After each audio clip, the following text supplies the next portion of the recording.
Okay, for this evening's talk, I didn't have a subject in mind, so I thought just as I was meditating, it's been a while at the Buddhist Society here since I've actually talked about the practice of meditation.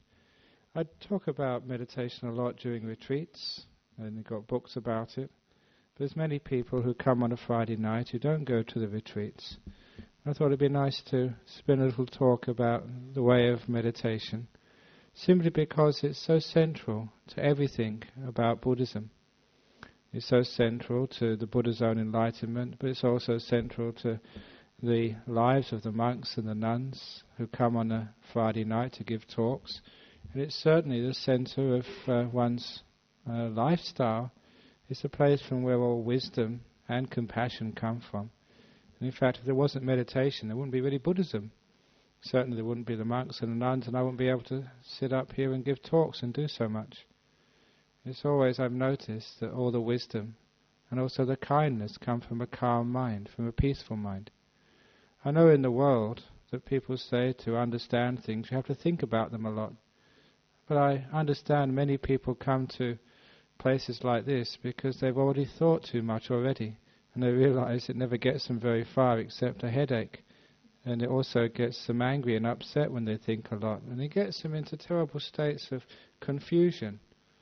And often people come to places like this to try and find a way out of their confusion.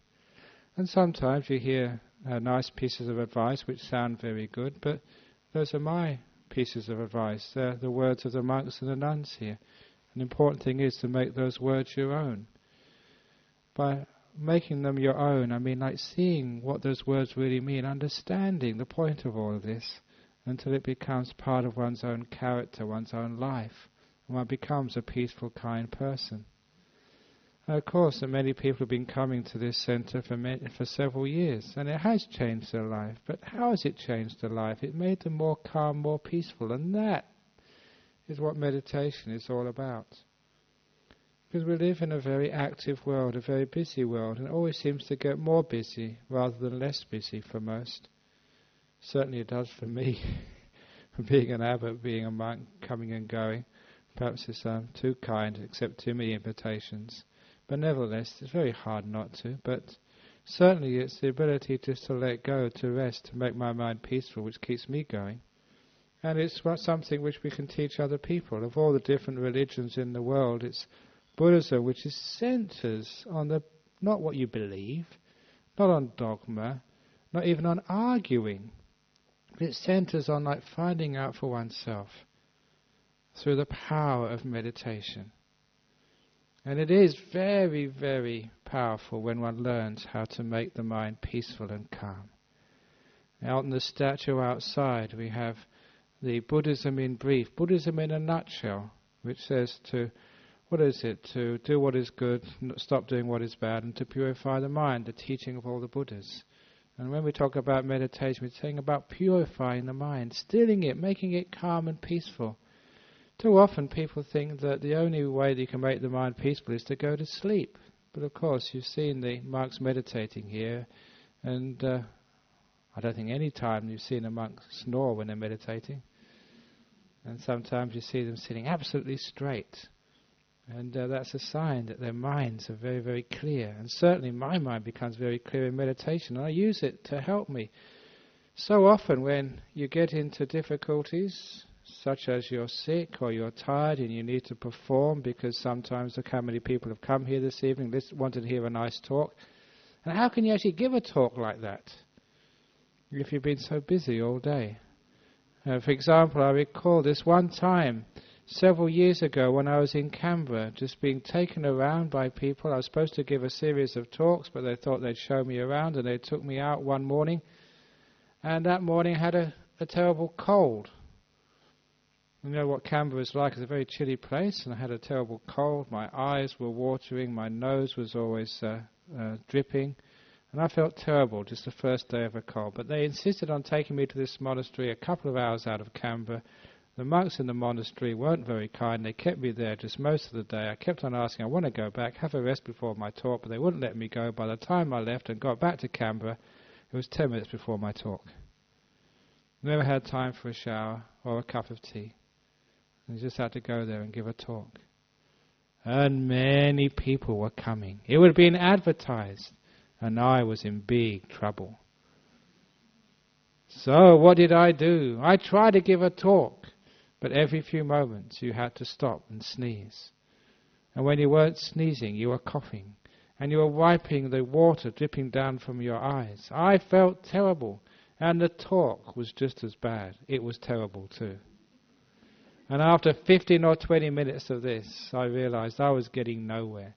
It was suffering for me and suffering for all my audience. And Buddhism doesn't believe in suffering. We're compassionate. So I said, okay, let's stop. And we're supposed to do the meditation afterwards, but let's do the meditation now. We did half an hour meditation. It was a wonderful experience. Because in that half an hour, just sitting absolutely still, I realized there were some occasions, sometimes I'm lazy, like most people, and sometimes we don't really have to, you don't. But when you really have to, you really do it properly. And that was one of the times I really meditated properly. Just let go of the past, let go of the future. Important thing, let go of controlling. Just allow all those liquids in the body to ooze out if they wanted to. Don't try and stop them. Don't try and force the mind. Just relax, allow it to be, center the mind in the present moment. And after a very short time, my mind became peaceful. When my mind became peaceful, I forgot all about the cold and just was enjoying. There's just a quietness within.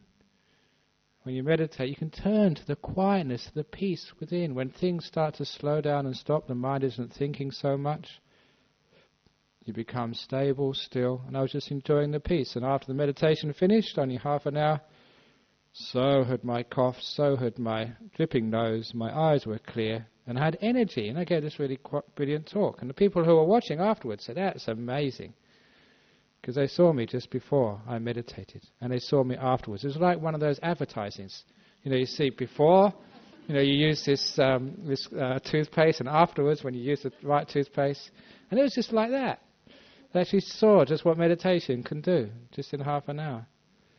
And not only just for curing colds and making you sort of bright, but if you've got sickness or whatever, you can really just calm the mind down, make it very peaceful.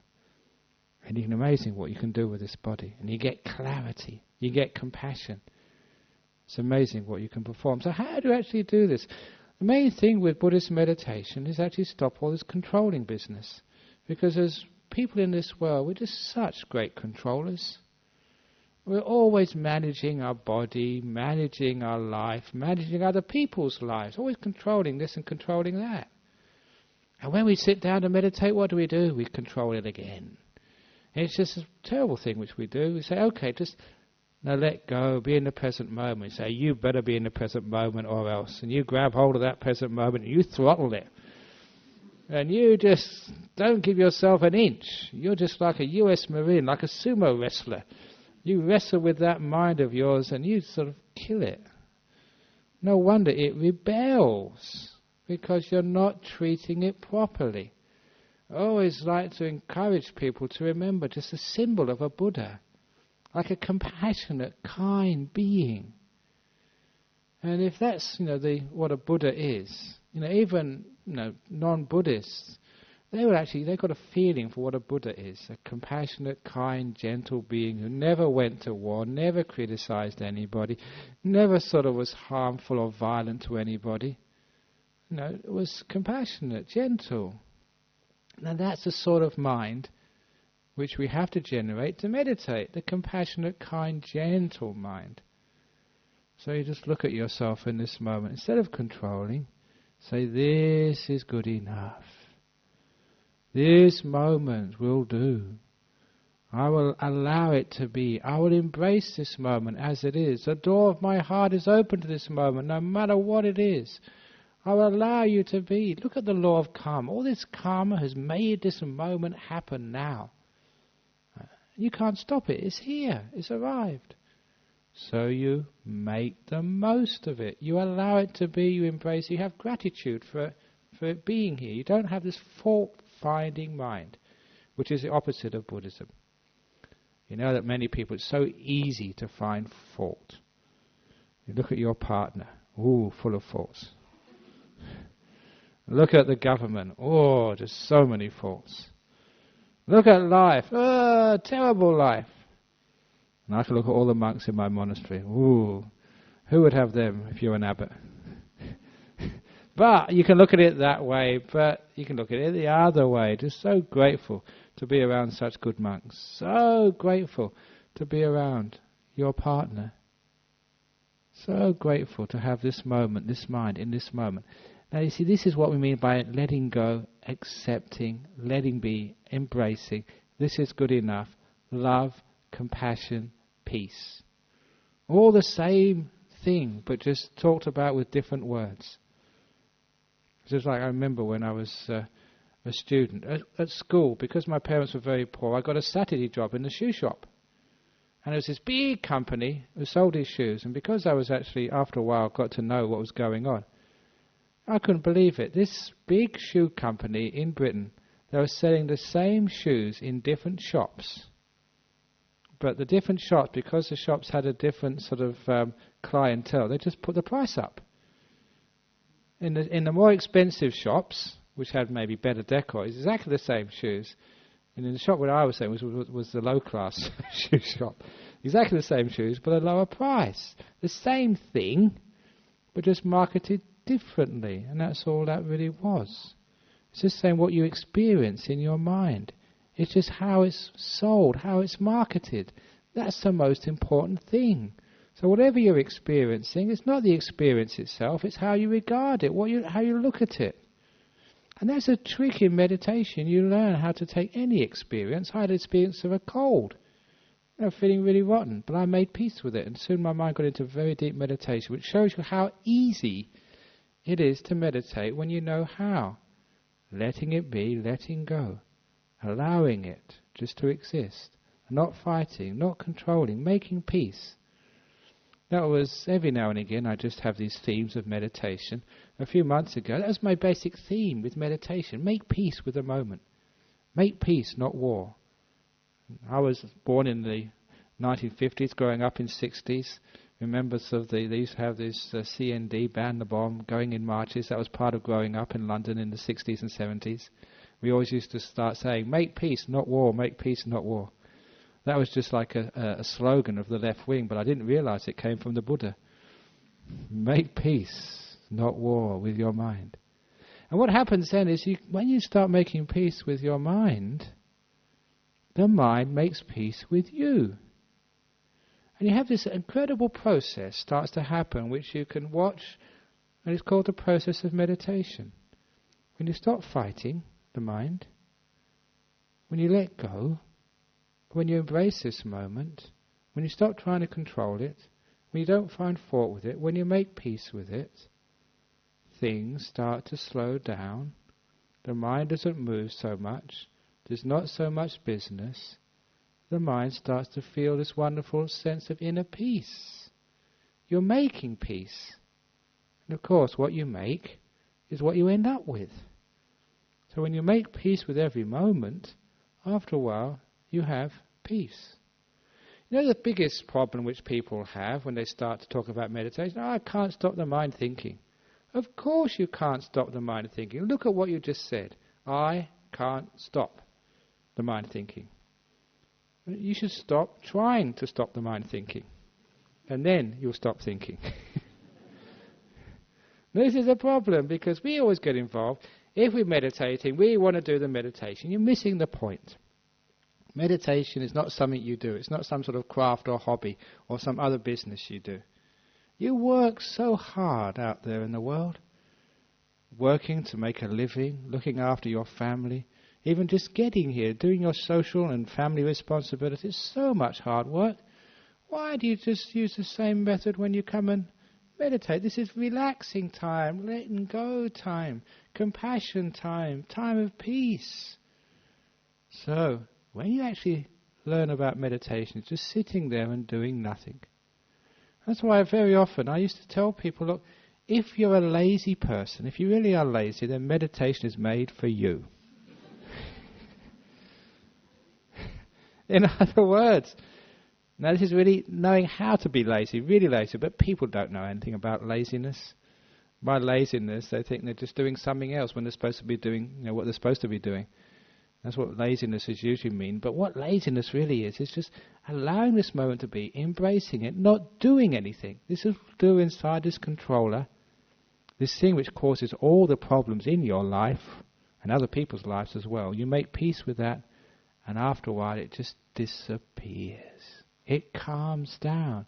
It's settled. They have actually the word in Buddhism, they call it samatha. It literally means settling. It's settling the business of life.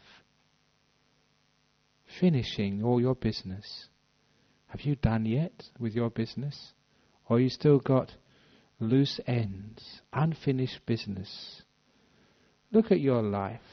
Whenever will your business be finished? Even if you have a heart attack now, you still have so much unfinished business. Even if you say that, okay, 7 days you're going to die, can you finish all your business in 7 days? Of course you won't be able to. 7 years, 70 years you'll be dead. You still won't have all your business finished. That's what life is like for most people. If you ask what the meaning of life is, it's like unfinished business for most people. You can quote that. Life is unfinished business. So how on earth can you find any peace in this life? You find peace by finishing that business. You know that lovely story in my book? Many of you know this, but it's a great little adage about the monk in South Thailand who was building his hall. When it came to the wasa, the rains retreat, he sat in the builder's home.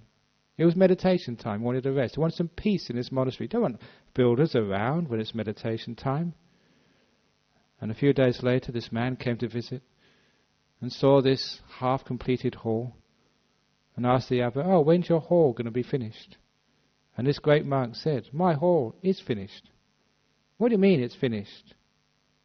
"There's no windows in the openings. There's no roof on. There's pieces of wood, cement bags, bricks all over the place. Are you going to leave it like that? What do you mean it's finished?" And what he said was so important. He said, "What's done is finished." Now that is very powerful. Can you remember that in your life? Every now and again, what's done is finished. So that way there is an end of things. There's a way of finishing. There's a way of getting some peace in life. There is a way of letting go. You actually make life complete. What that really means is you let go of the past, you let go of the future, you complete things. Understanding it will never be perfect if you're a controller. But if you let go of controlling, then it suddenly does become perfect. So what happens in this meditation, you get this incredible little process. When you stop doing things, you find your mind starts to calm down. You start to become at peace with things. The thoughts start to slow down because you're not making them. The more business you do, the more thoughts you construct. And if you do lots and lots of business, those thoughts get faster and faster and faster. Many years ago, as a young monk, I watched a person go crazy. Over a period of 3 or 4 days. I couldn't stop it. I was a young monk, didn't really know what I was doing, but I noticed as this man was talking to me, his words were getting more and more fast. The power or the current of his thinking was getting more and more out of control. And you can actually see exactly what is happening. The thinking mind just got stronger and stronger until basically it burst. It burst through reality and he became crazy. Thinking too much, out of control. Have you ever sometimes worried so much you can't go to sleep at night? It's all too much thinking. You haven't had the ability just to calm the mind and make it still. Have you ever got so worried because you've had bad news, maybe a cancer or maybe a death in the family or just gone bankrupt or whatever, and you can't calm the mind, you just worry so much? You know how much pain that is? There's more pain from a thinking mind than from a sick body. It's the mind which is the most cause of suffering inside people. But it can also be the greatest cause of peace and happiness. If we can just allow the mind to stop all this thinking business. And to be able to stop this thinking bit, all we need to do is to let it go, leave it alone. And the mind will just calm down all by itself in good time. The story I was telling just about 6 months ago, I'm not sure when the last time I told this here, but it was a fascinating story because it showed how stupid I was, and I learned actually how to make my mind peaceful. It was my 6th Rains retreat story, when I was by myself in a perfect monastery. You couldn't get a better monastery than that. It was in the north of Thailand. It was cool. It was even in a tea plantation. And being an English monk who liked his tea, it was all around me. I had a great time. But after a couple of weeks, no, more than a couple of weeks, after a month, my meditation started to fall apart. I couldn't stop my mind from thinking. And when it started thinking, it didn't just think about Buddhism or about Dhamma. It started to think about very unmonkish things. And when it started thinking about such things, I really said, no, that's inappropriate for a monk to think about such things. Stop it. But the more I tried to stop it, the worse it got. And after another week or two, I was going crazy. It wasn't just like romance, it was weird stuff as well. And I thought, oh, come on, get out of this. And I couldn't stop it. So it got so bad, I thought I was going crazy. And it was worse, I didn't have any other monk to talk to. No other sort of person to get some advice. So I went out to this Buddha statue. Every monastery has these Buddha statues. I just use it as a means of reflection. I went up to that Buddha statue, bowed 3 times, and actually said, help. Can you give me some inspiration to stop my mind going crazy? And the inspiration which came up, I thought, I'll do a deal. And the deal was this: for most of the day, please let me just do my meditation to watch the breath. But mind, if you want to think about girls, romance, whatever, we'll do it between 3 p.m. and 4 p.m. every day. I'll give you 1 hour. That's my deal. So I did that. I said, okay, for 1 hour a day you can think whatever you want. Anything goes. But the rest of the day you behave yourself and be a monk. It's like one of my disciples here some time ago. He said he'd like to become a monk. He asked, can he ordain as a monk? But on one condition.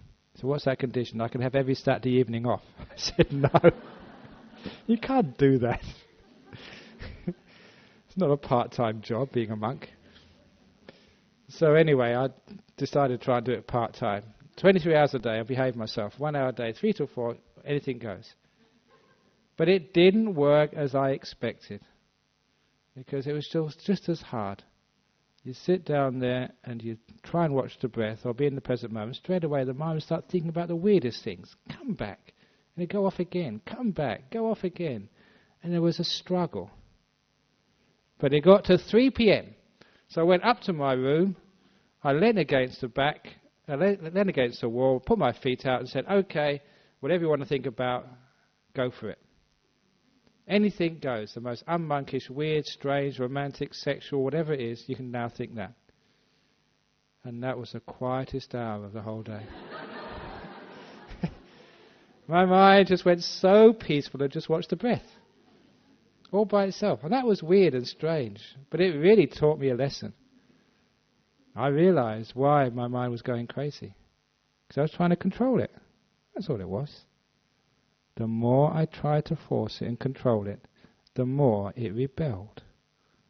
When I let go, said you can do whatever you want, then it became peaceful. I've told that story to many people. I once told it to this young girl who was visiting our monastery from Singapore. And to give her an example, that I told her a story of this little girl in Perth. I think she was only about 6 or 7 years of age, and she decided to leave home. She was fed up with her mummy for telling her to tidy up her room or wash her hands before she ate, and to do this and do that. She said, right, I can't stand it, I'm leaving home. A 6 or 7-year-old. Now this was a very smart mother. She said, okay. And she helped her child pack her bags. And she went down to the kitchen and made her some sandwiches and saw her off at the door. Bye-bye, have a nice life. No, that was a very smart woman. I really admire her, because what does a 6 or 7-year-old do? They got a little suitcase, so they got their sandwiches, they go down to the end of the street, and then by the time they get just around the corner, they're homesick. So they come straight back again, and the mother was still standing at the door, because she knew exactly what would happen, so she came back again. Because that's what happens. And I told this to a Singaporean girl, and her mother did the same when she was 7 years of age. She got so fed up with her mother for disciplining her. She said, right, I'm going to leave. But in Singapore, they never gave her some sandwiches. They just gave her $20. You can buy your own lunch. So off went this little girl with $20 and her suitcases. And of course, she never got to the bottom of the apartment block. Went down the lift and came straight back up again. And that's what happens. And that's what I do with my mind. For that 3 o'clock to 4 o'clock, my mind wanted to rebel, so I helped it, packed its bags, gave it $20, metaphorically speaking, off you go. And of course it came right back to me. Now that's an important part of meditation. The psychology of meditation is allowing things to be, being kind. If you're kind to your mind will be kind to you. If you make war with it, you just get collateral damage. If you make peace, you'll find peace. Allowing things to be, letting it go, allowing this moment to exist. Kindness, compassion, peace, freedom. That story about freedom years ago, I'll just say it in brief. Just the difference between a prison and my monastery is not the comfort, because my monastery is far more uncomfortable than any prison. But people in my monastery want to be there. That's why they don't feel it's a prison. In jail, you don't want to be there. That's why it's a prison. And from that I got this wonderful understanding of the difference between freedom and prison. A prison is any place you don't want to be. Freedom is any place where you're content to be. So if you've got a crazy mind, and you don't want to be there, it becomes jail. It becomes huge suffering, and it makes it worse. If you've got a crazy mind, and you're happy to have that crazy mind, you're content. You find freedom happens, and the mind starts to become calm and still. You're giving it freedom. Try that out in your life. When have you felt free, and when have you felt in prison? Every time you don't want to be here, you put yourself in a jail. If you not want to understand about the Buddhist way of meditation, it's all about being content, giving yourself freedom. Content to be here in this moment, no matter what's happening. That's how I dealt with the problem of the cold. I was just content to have a cold. I stopped fighting it. When I was trying to give a talk, I was fighting it so hard, trying to stop it, it made it worse. When I started meditating, okay, have a cold, that's fine with me. I freed the cold. I allowed it to be. And then it disappeared. My mind became still and peaceful. What's actually happening? The mind is like a lake with waves on it. It's an archetypal symbol for the mind, a body of water. It's been used for centuries, not just in Buddhism but in other traditions. Imagine a body of water. When there's waves on the surface, that's like your thoughts. Some people's minds have got tsunamis every day. They destroy so much of your happiness and your friendships and your contentment. There's huge waves goes in there. So the whole idea of meditation is calming those waves down. So there's not a storm at sea, no tsunamis, until there's hardly a ripple on your mind. How do you calm the waves of your mind down? Too many people think the only way to calm down the waves of your mind is to put your hands on the crest and pat them down. Try and smooth the surface. And that's what many people do to meditate. They try and smooth their mind. They actually make more waves that way. So with a body of water, all you need to do is to take your hands out, stop disturbing it, and it becomes still all by itself. It's all about patience. Just be patient in this moment. And after a while, the moment is so still and so peaceful. The first time I meditated, it was only for 5 minutes. I didn't know what I was doing, and that was good. When you know too much of what you're doing, you do too much. Because I didn't know what I was doing. What am I supposed to do? So I didn't do anything. My mind became reasonably quiet, and that hooked me straight away. The first 5 minutes hooked me in meditation, because that was peaceful. It was the first time I felt any type of peace in my life at all. But it wasn't just peaceful, just dulling out. It was peaceful, and my mind started to become clear. Like, peace goes along with clarity. This is one of the reasons why people, please excuse me, are so stupid in life. They think too much. When they think too much, they see too little. The less you think, the more you see. The clearer everything becomes. Which is why after a very good meditation, it's quite easy to solve problems. So for example, in the last meditation retreat, somebody, which I taught, somebody came off, they just came from work, they had lots of problems at work. And so they said, what am I supposed to do? Because there's so much unfinished business and really big problems in my company. I said, oh, don't worry, just meditate after a while and just leave it all alone, see what happens. And she did. She just meditated 2 or 3 days, 4 days, and then in a meditation, she got all the answers to the problems in her company. It's a really good ones, things you could never think about usually. In the calm, in the peace, you get solutions because you can see clearly.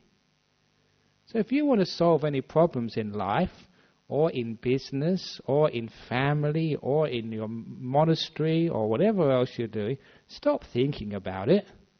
Make the mind still and peaceful, and you get clarity. The mind becomes powerful. So as you let go, as those waves get less and less, when that mind becomes still, you can start to feel power building up. This is the inner power of the mind, to purify the mind from all these distracting thoughts, to allow it to become still. And it's like that old simile of the sun in a magnifying glass being focused. It's the stillness. Sometimes people call meditation concentration. Yeah, in a sense, but it's not you concentrating the mind. It's just the result of stillness. That's why I prefer stillness and concentration. So the mind becomes so still. It stops moving in the past and the future. It stops thinking. And what's left is awareness, motionless still. And this is actually where wonderful things happen in your meditation. This is the 2 avenues for energy in the mind. Your energy, the energy of your life, can go in one of 2 ways. It can go into controlling and doing things, or it can go into just knowing, being aware. The 2 parts of the mind, the active and the passive. So much of our energy is used up in just doing things, controlling things, thinking about things, worrying about things. This is all the active part of the mind, which means we have got hardly any energy left just for being aware and just knowing. And because of that, we get very, very dull, even depressed. Why do we get depressed? Because we do too much. We've got no energy left just to see, to know, to feel, to understand. I came across that idea because when I used to go visit my family in England, I always used to go in November, December, January, February, this time of the year. And that's a very stupid time to go to Northern Europe because it's just so depressing.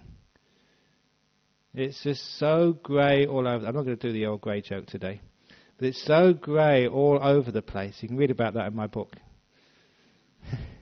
It's just so grey and depressing. And when I went over there, my brother was driving me around. And having come from Perth, which is bright and sunny and people wear colourful clothes, I noticed myself, the sky is grey, the buildings are all grey. No one paints their buildings bright colours in England. And people wear all these grey clothes. They've got overcoats on. And just, you can't see any colour at all. And because it's the northern hemisphere, it's quite far above the equator, very close to the North Pole. At least it felt like that. And the sun, when it comes up maybe about 9 o'clock and it goes down in the morning, maybe 2 or 3 o'clock it starts to get dark again. There's hardly any light there. And because of that, people used to get depressed. Simply because there was nothing to actually to stimulate their senses. And a few clever psychiatrists had got the very simple remedy of putting these people who were depressed at this particular time in England, putting them in a bright room with wearing Hawaiian shirts, with walls of different colours, and just to stimulate them, to brighten them up. And it worked. They had a lot more energy, because the energy was actually going into the knowing more rather than into the doing, because it was just so dull. Now, have ever any of you felt that life is so grey and dull? You feel so depressed. There's nothing which stimulates you anymore. Just even the food just all tastes the same. And just people that just all look the same. And there's just nothing, even flowers, just flowers all look the same, smelly old flowers. Sunsets, seen those before. Here goes another sunset. Birds flying over the trees, shitting on the ground. They're depressing. Now the point was that if you can get in that mood, the most beautiful things in the world can look so depressing. Why? It's nothing to do with those things. It's to do with you. Because there's not enough energy in your life. Now, if you were actually, say, in London this time of the year, and you were in love, oh, it's so beautiful. Oh, just those amazing buildings and those wonderful people and just beautiful sunsets and those pigeons, oh, they're just so lovely. Because when you're actually in love, everything looks beautiful. So what's actually happening there? Because the knowing, you're just enjoying life so much, the energy is pouring into knowing. You don't have to do very much because life is okay. You've got no problems when you're in love. The point being here is I'm making the difference between the doer and the knower. And when the energy goes into doing things, when you haven't got much energy left in the knowing, life becomes dull. You're just like going around with a flashlight for a mind which has got low batteries. Everything looks just dull and miserable, and you get upset and you get angry. But what happens when you start meditating, because you're not allowing energy to go into doing things, you're not being like active and controlling, you're not thinking and managing, you're accepting, allowing things to be, making peace, you're not making war and doing things, the energy of your being starts to go into just bare awareness, what we call in Buddhism mindfulness, knowing. You become more alert, more awake, more alive. You find you get less depressed. One of the things which I recommend, if anyone has depression, you practice this meditation, your depression is going to disappear. You're going to become a happier, more bright, more positive person. It's not that you are deciding to change yourself. It just happens naturally, whether you like it or not. You see more, you feel more, you hear more, you know deeper. The colours of life start to become brighter. You become energized. You become happy. That's why this way of meditation, which the Buddha started to teach, became very, very popular. Because without having to go to a psychiatrist or a psychologist, without having to have any theories, without having to have any beliefs or read this or do this, it was happening naturally. A very fundamental way of overcoming negativity, depression, and even grumpiness, so he became a happier person, an easier person to live with. My goodness, so many times people have actually come to my meditation classes. The classic story, years ago, this lady came to my course. This was when we had the South of the River class over in Gosnells. Now we had it in Armdale for a long time now. And she came there and said, I didn't feel like coming today. I just came home from work, I was so busy, and I was so tired. But my children sent me. My kids said, Mummy, please go to meditation. No, I don't feel like it. Mummy, go to meditation. No, why? Mummy, you are much nicer mummy when you come back from meditation. Because the kids realized that what meditation did to their mother was actually to make her less grumpy, more kind, more peaceful, a better person to live with. And so this, you can understand why this is happening here. When you calm the mind down, when you give it energy into knowing, you lessen your negative qualities of the mind. You become more positive.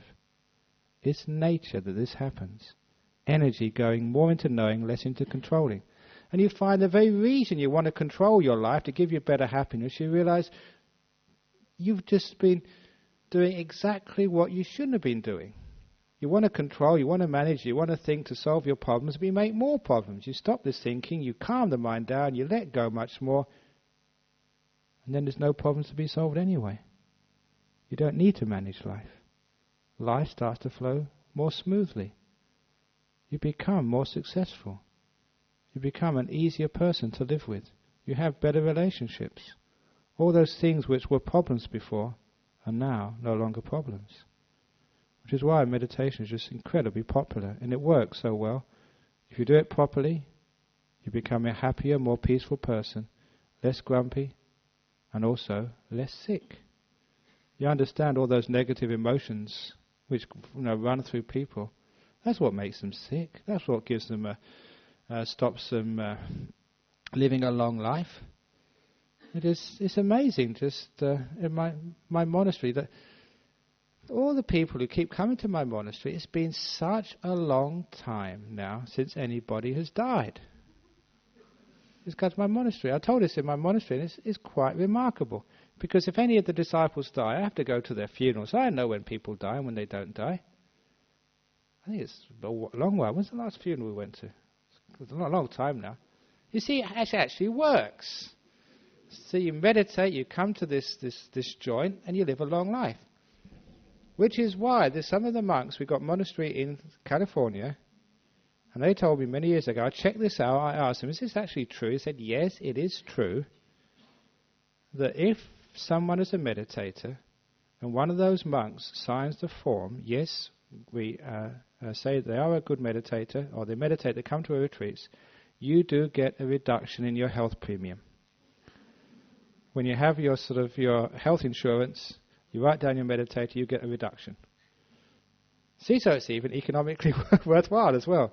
And the reason is because everybody knows that if you let go of that negativity, you become a healthier person.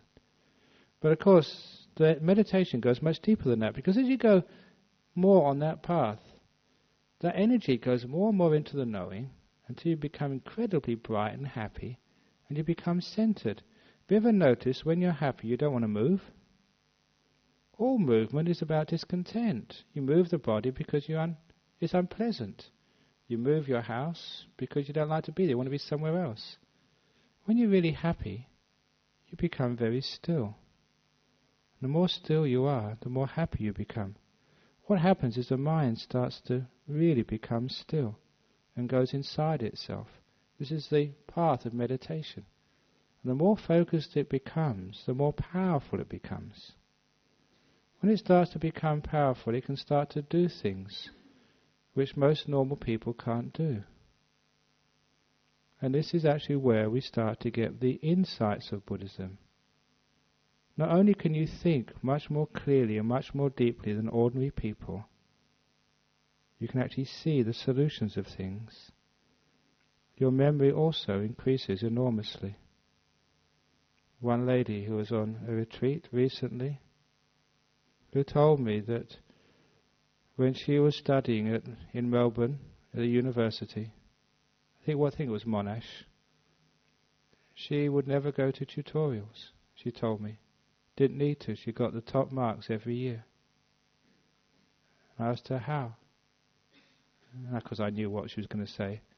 When she was a Sri Lankan. When she was very young, there was this meditation teacher close by to where she lived. And he was a great teacher. And she learned meditation from him. So whenever she went to any classes, she knew how to make her mind so still, she could listen and remember everything. And when it came time for the examinations, or even writing an assignment, the first thing which came out of her mind, she wrote down, and it was always correct. She had a great time at university. Hardly any work, but always the top marks. Now that's called efficiency. Simply because she learned how to train her mind. I heard the same from some of our monks in England about a doctor at Exeter University. When he was doing his med school, he too would hardly ever go to any tutorials. He wouldn't even go to the lectures, but he too always came top every year. They want to find out why, and again it's meditation. He trained his mind to be still. When you're still, you're like a sponge which has got no water in it. Well, it can soak up things very easily. But how can you actually learn when your sponge is just so full of other stuff? To empty the mind out, to make it so still and peaceful, then it can actually absorb anything. It's a great efficiency to be able to read and understand, to retain information. But more than that, just before I came in here, people were talking about what happens to the tsunami victims after they die. And I said, most of them get reborn sooner or later. And that's part of Buddhism. But they say, why? All this Buddhist business about rebirth, can you really accept that? And again, it's through the power of meditation you can actually know that's true. And this is where the power of meditation really starts to bite, when you actually start to see some truths for yourself. And how do you see that? There's two ways where meditation can prove for yourself that rebirth actually happens. The most obvious way is actually when you start recalling your own previous lives. And that's not so hard to do if you learn how to make your mind very still and start to give it that power. When all the energy goes into knowing, your memory is enhanced. Really enhanced. And all you need to do is to ask yourself, what is my earliest memory? And memories from the past start to come up in front of you. Memories of when you were a child, when you were a baby. Memories when you were in your mother's womb. And sometimes memories of a past. And this is your memories. And the strange thing about that type of experience, the memory which is empowered by very still and peaceful meditation, is that it always comes with a strange sense of absolute certainty. Memories of many different types, but this type is one, every time it happens to someone, it's always, no doubt at all, that was you in a past. So this is fascinating. You can actually do this. The other way of proving for yourself that rebirth is a fact is actually knowing just the nature of the mind. Because when you go deep in meditation, that's what you're going to. When the mind becomes still, it becomes powerful, and your body fades away. All these five senses of seeing, smelling, tasting, touching, all disappear. You're just left with the mind. Just the mind and nothing else. You can't hear, you can't smell, you can't taste, you can't touch. You can't feel anything. You're nicely inside. Very powerful. Not asleep, but incredibly awake. In those sorts of states, you go to what we call a pure mind state. That's all that's left there, just pure mind. Very blissful, very still, very powerful. Now you know that actually when you actually go through those states, just before, as I've written in my little books there, before you actually go into the state of deep meditation, you go through what we call these nimittas, these lights which appear in the mind. When all the five senses disappear, you're getting so still you can't see, you can't hear, you can't smell, taste or touch. You just can't do that, they're all gone. A beautiful light appears in the mind. You go into that light and on the other side is the jhanas. Have you ever read about people having out-of-the-body experiences or near-death experiences, floating up out of their body? What happens next to them? They go towards the light. I know now that light which you experience at death is exactly the same as you experience in this meditation. Because what is death anyway but the five senses and the body disappearing?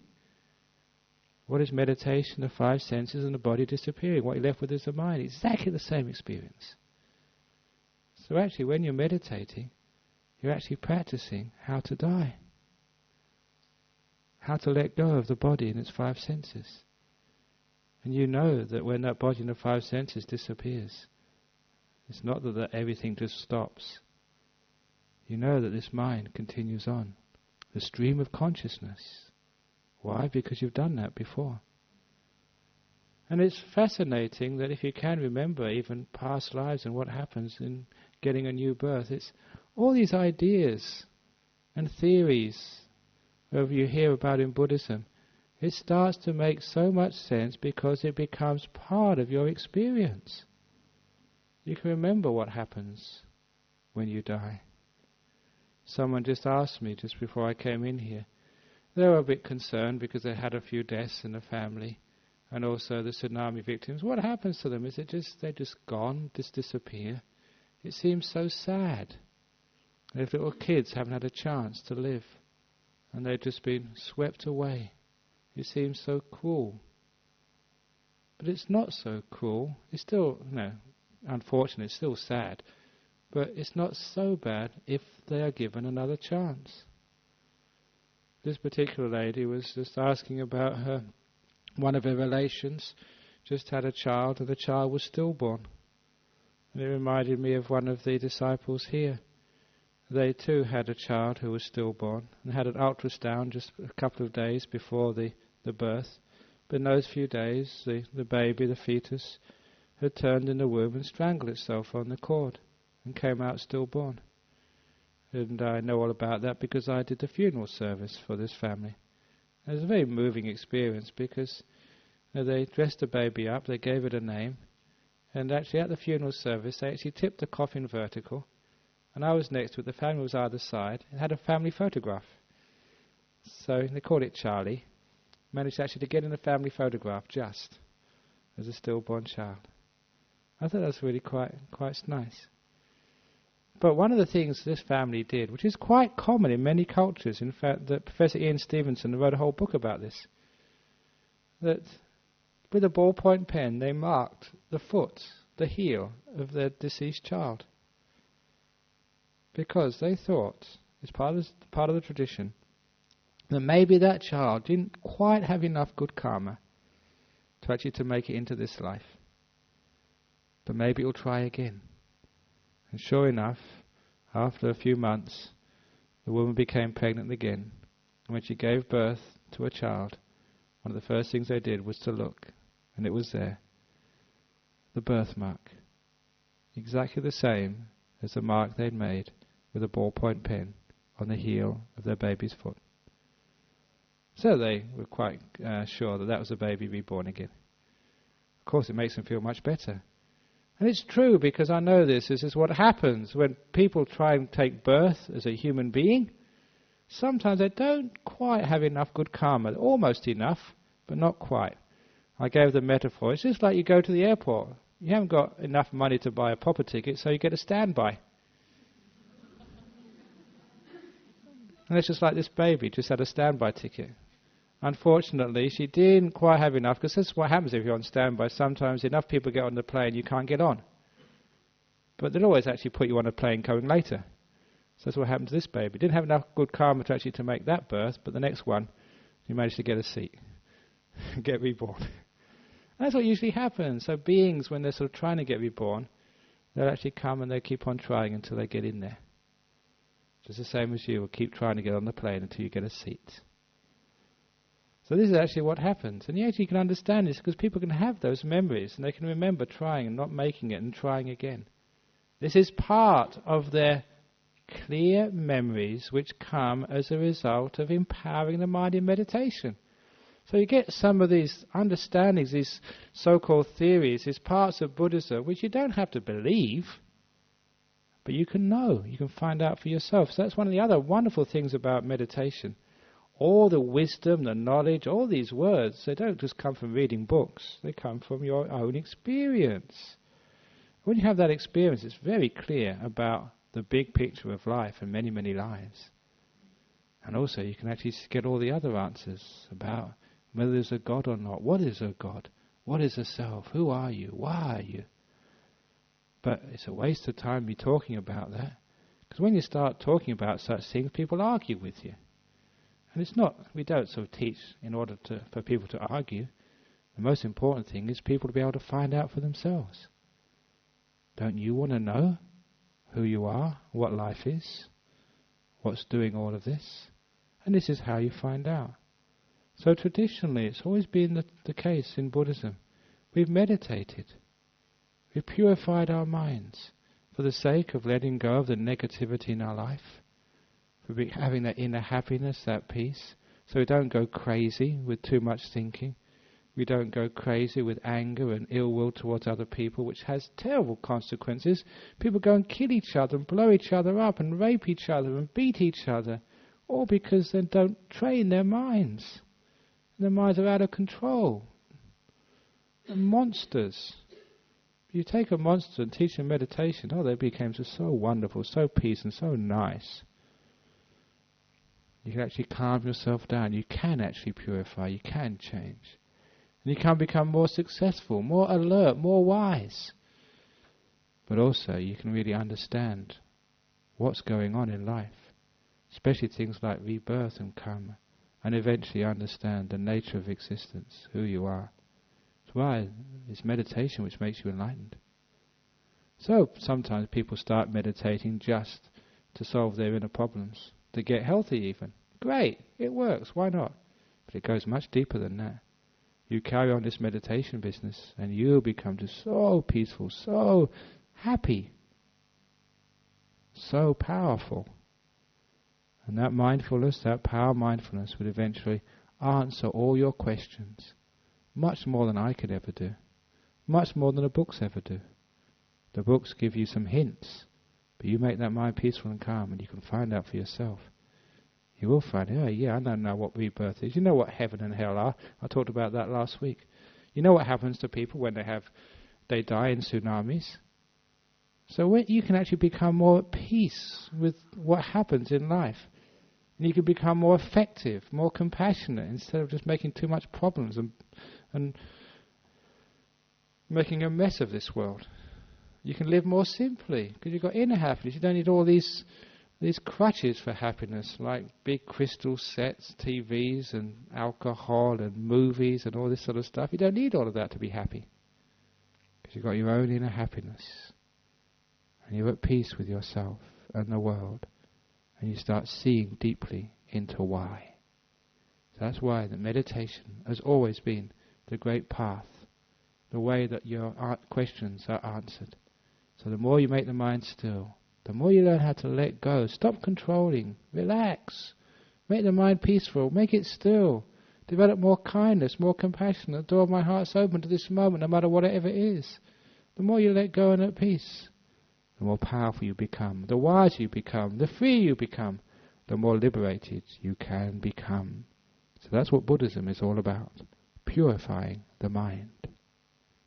Okay? So that's the talk today about meditation and purifying the mind. So, are there any questions, comments or complaints about tonight's talk? Any questions? Any comments? Yes?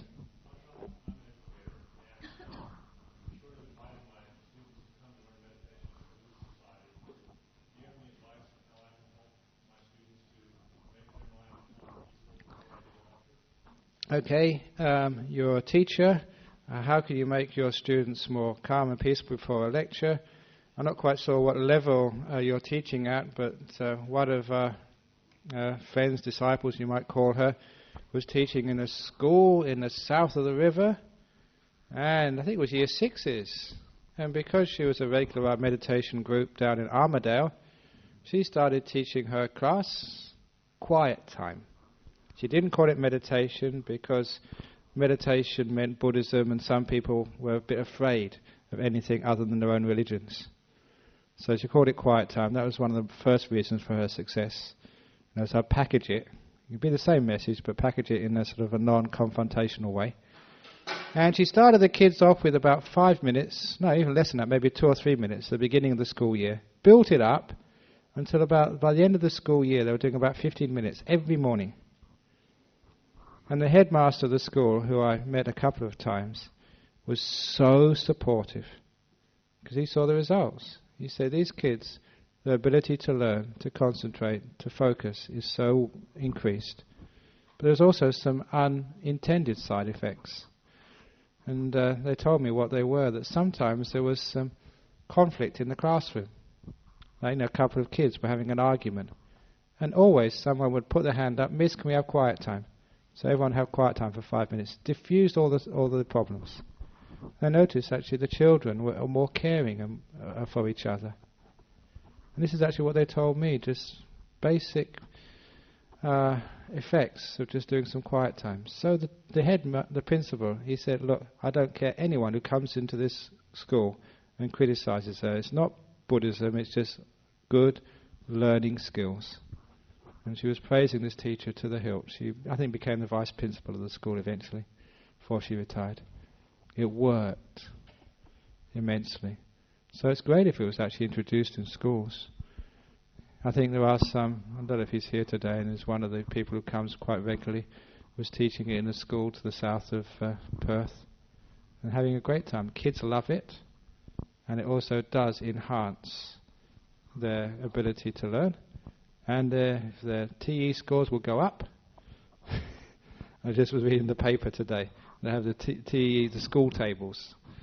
So I think if we get a few schools doing meditation, I'm sure the results would actually go up in the league table. Simply because it's just learning how to learn. Being able to train the mind to actually accept the information and be able to process it in a wise way.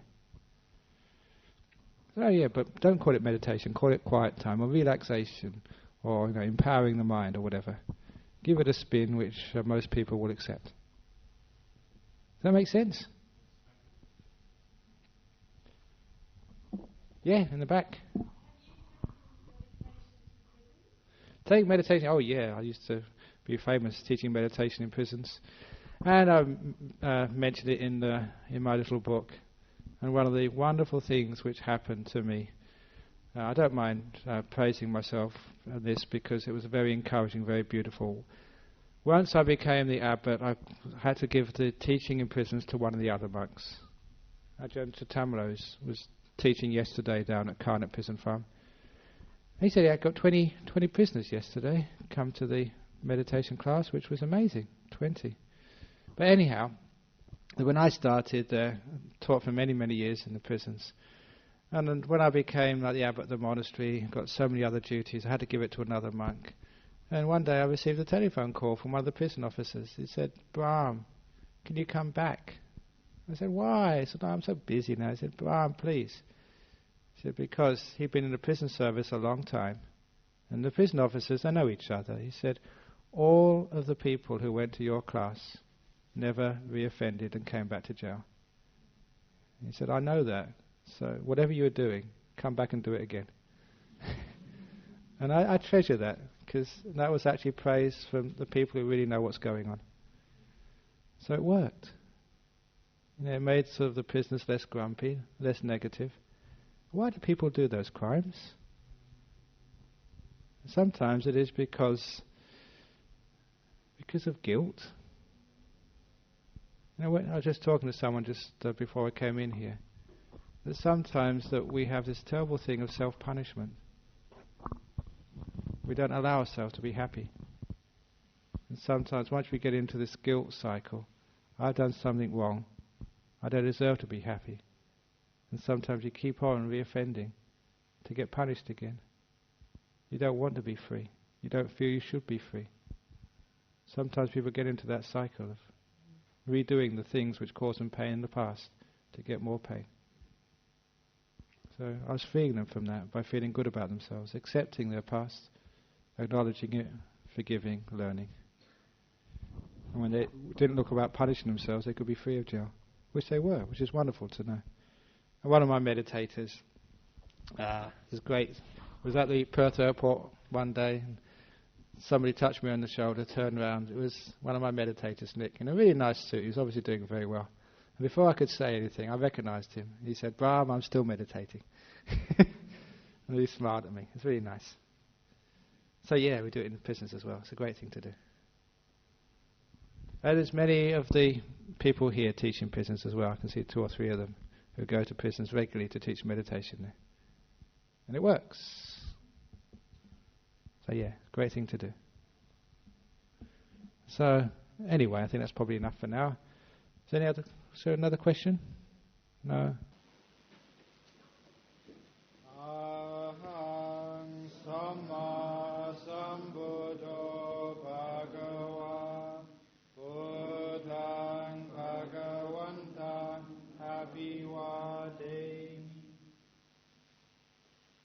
Sawakato Bhagavata Dhammo Dhammang Namasami Supatipanno